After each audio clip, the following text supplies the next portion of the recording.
श्री सतगुरु महाराज की जय। महर्षि मेही की बोध कथाएं। कहानी मौत को जानने का फल। यह बात कहने की आवश्यकता नहीं कि बुढ़ापा आता है और मृत्यु होती है। लोग बराबर इसको देखते हैं, फिर भी स्मरण के लिए संत लोग कहते हैं। जिस समय मृतक को उठाकर लोग श्मशान ले जाते हैं, उस समय का ज्ञान और उसके बाद का ज्ञान कैसा होता है। पहले वाला ज्ञान लोग पीछे भूल से जाते हैं। जब वे कंधों पर मृतक को लेकर जलाने के लिए चलते हैं, तब उनके मन में वैराग्य रहता है कि उनकी भी एक दिन यही हालत होगी। बलख बुखारे का बादशाह बहुत विलासी था, परंतु सत्य का अन्वेषण करता रहता था। वह यह नहीं समझता था कि साधु लोग संसार से विमुख क्यों होते हैं, लोग सन्यासी फकीर क्यों बनते हैं। जो साधु उसके दरबार के सामने जाता, उससे वह पूछता कि तुम फकीर क्यों हुए। जो साधु ठीक ठीक नहीं समझा सकता था, उसको कैद कर लेता था। उस देश के बहुत फकीर कैद हो गए। भारत के भी बहुत फकीर वहाँ जा जाकर कैद हुए। यह खबर रामानंद स्वामी के पास पहुँची।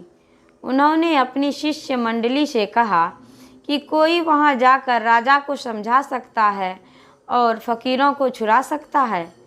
कबीर साहब ने इसका बीरा उठाया और वहाँ जाकर बोले, मैंने भी घर छोड़ दिया है, मुझे कुछ खिलाओ। बादशाह ने उनसे पूछा कि तुम सन्यासी फकीर क्यों हुए। उन्होंने कहा कि यदि मैं अपने फकीर होने का कारण कह दूं, तो तुम भी फकीर हो जाओगे। बादशाह ने कहा, कहो। संत कबीर साहब ने कहा, मैंने मौत को पहचाना है। बादशाह के वजीर आजम ने कहा, मौत को कौन नहीं जानता है, सब लोग जानते ही हैं कि एक दिन मरेंगे ही, फिर भय कैसा। बादशाह ने आदेश दिया, यह फकीर बात बनाता है, इसको भी कैद कर लो। कबीर साहब जेल ले जाने लगे तो उन्होंने बादशाह के कान में कहा, यदि आप ठीक ही मौत को जानना चाहते हैं तो आज यह आदेश पारित कर दीजिए कि आज से 7वें दिन वजीर आजम को फांसी की सज़ा होगी, यद्यपि आप उनको फांसी नहीं दीजिएगा। बादशाह ने आदेश पारित कर दिया। अब वजीर आजम को काटो तो खून नहीं, अब तो मृत्यु उनके सामने नृत्य करने लगी। उनको मौत ही मौत सूझने लगी। न खाना अच्छा लगता था, न और कुछ। 7वें दिन फांसी का सब साज सामान इकट्ठा किया गया और वजीर साहब को फांसी के लिए तैयार कर खड़ा कर दिया गया। कबीर साहब भी बुला लिए गए। कबीर साहब पूछते हैं, वजीर साहब आप अपनी घोड़ी पर सैर कर आइए। वजीर ने कहा, मुझे कुछ अच्छा नहीं लगता।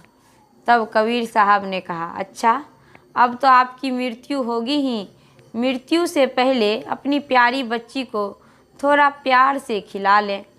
वजीर ने कहा, मुझे कुछ भी अच्छा नहीं लगता है। कबीर साहब ने पूछा, क्या अच्छा लगता है। वजीर ने कहा, मुझे तो बस मौत ही मौत दिखाई देती है और कुछ नहीं। कबीर साहब ने कहा, मौत को तो आप आज से 7 दिन पहले भी जब मैं दरबार में यहाँ आया था देख रहे थे, फिर आज क्या हुआ। आप उस दिन तो इतने दुखी और उदास नहीं थे। वजीर ने कहा, उस दिन तो मैंने केवल सुनी सुनाई बात कही थी, वास्तव में मौत को तो आज ही मैं प्रत्यक्ष देख रहा हूँ। जो मौत को इस तरह से देखता है कि अब कुछ ही क्षण में मैं मर जाऊंगा, उसका मन संसार से विरक्त हो जाता है। मौत को जानने से सभी विलास छूट जाते हैं। मौत को ठीक ठीक जानने से संसार को छोड़ सकते हो। साधु संत कहते हैं तो कुछ कुछ ख्याल आता है। जन्म होने पर और उससे बढ़ते जाने पर मालूम होता है कि अच्छा होता है, किंतु उसकी आयु छीन होती जाती है।